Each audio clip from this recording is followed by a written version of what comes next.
All right, how you doing, Algebra 1? We are today going to move into 1.5. Kind of a confusing title for what today is, but we're talking about descriptive modeling and accuracy. Okay, so two things on the agenda. We're going to try to define appropriate quantities for modeling, and then we're going to choose appropriate levels of accuracy for those. So before we get started, you guys, let's get into a couple of key terms. One being a metric. So a metric is simply just a rule for assigning a number to some characteristic or attribute. So we use a metric, teachers use a metric for grades, and the number is typically a ratio. So for instance, if you get like a 9 out of 10 on a quiz or on a homework or something, if a teacher gives you a 9 out of 10 on the top of your paper, they're using a metric here to determine your grade. Okay, this is like a ratio. This is like the number you got right over total possible. All right, and that's often what we're looking at is we're looking for like an obtained value in the numerator and then a total value in the denominator. Okay, so for instance, if you eat 3 out of 4 slices of pizza, right? If there's 4 slices of pizza total, that would go in the denominator. And if you eat 3 of them, and we're looking for the fraction of the pizza that you ate, then you would have this fraction 3 out of 4. All right, so that's just called a metric. So there's some interesting ones here. There's a debt to income ratio. We use, in finance, people use these to help determine whether or not you would qualify for a loan. So for instance, if you're going to buy a house or a car, they want to make sure that you don't have too many expenses to the amount of money that you earn. Okay, so they look at that as a debt to income ratio. Notice it's debt to income. So debt is going to be on top, income is going to be on the bottom, and we're going to see what the ratio is. So it's expenses over income. This is going to be important for your homework, so just make sure you have this in your notes. And let's do an example with one of these. So it says Lucy has expenses of $975, a monthly income of $2,465, and a projected mortgage payment of $684. So notice here, you guys, you have to interpret this problem correctly. It's a projected mortgage payment. Okay, so it's not a current expense, right? So we need to figure out what her debt to income ratio is before she puts that into the expense category. So in order to do that, what we're going to do is we're going to figure out what her expenses are for the month are, so 975. Put that over our income for the month, 2465, and see what that is as a decimal. So to figure that out, what I'm going to do is I'm just going to divide. So 900, this is the same thing as division, right? So 975 divided by 2,465, which I'm doing on a calculator, is equal to 0.3955. Okay? So basically what it's saying is, 39.5% or so of her income, and how I got that was, this is as a percentage would be 39.55% of her income is gone right now due to her monthly expenses. All right, so she has about 60% or so left to play with. So 1B, it says, do you think it is good to have a higher number or a lower number for this ratio? So what do you guys think? I think that the lower the number, the better, because we don't want to have a lot of expenses. We want to have lots of money left over. So the higher that number is, the worse off we are, right? Up to 1.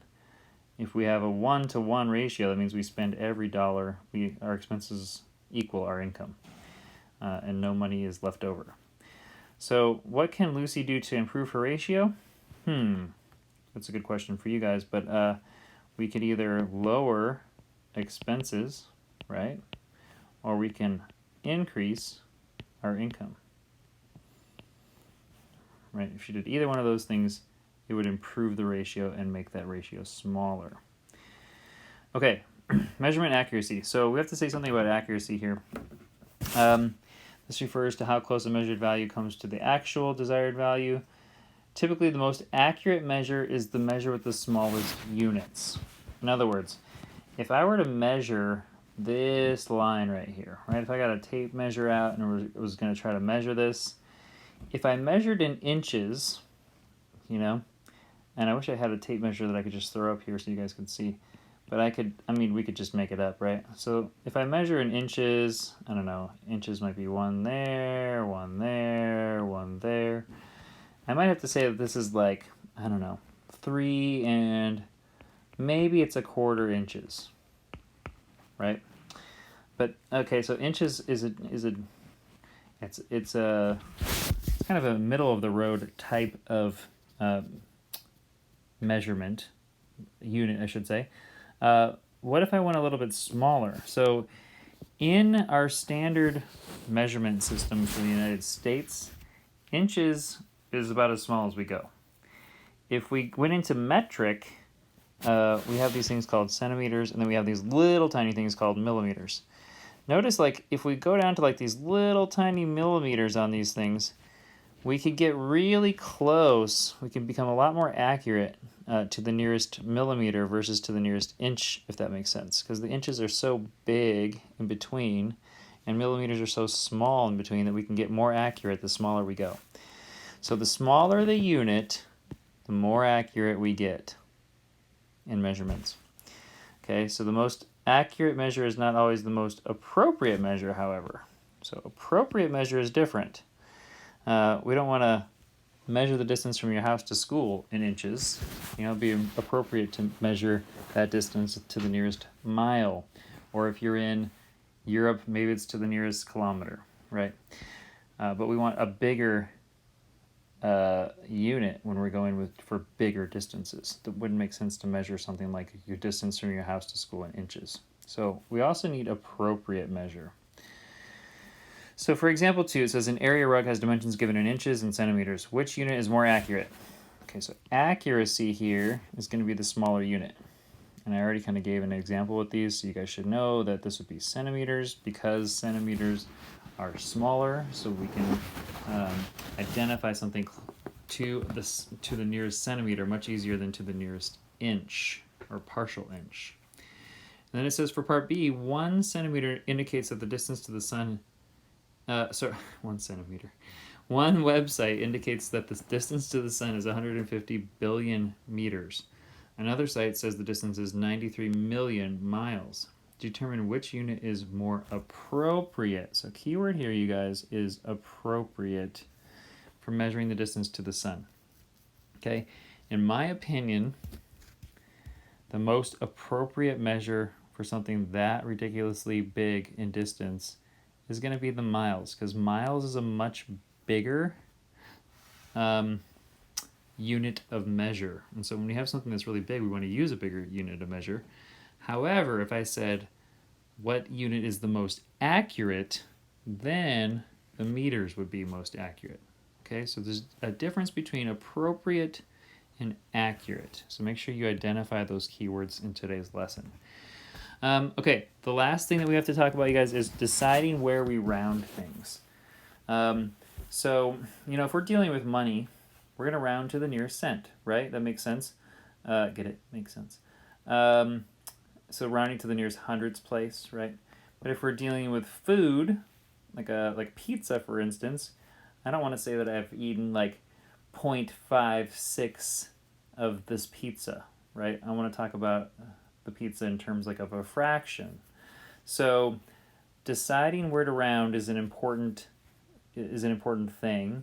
Sometimes we even want to convert. So if we're like in decimal or something like that, we might want to convert to a fraction. Anyway, let's look at a couple of these. So example 3, Jessica wants to divide $23 6 ways. Her calculator says 3.833333333 when she does that.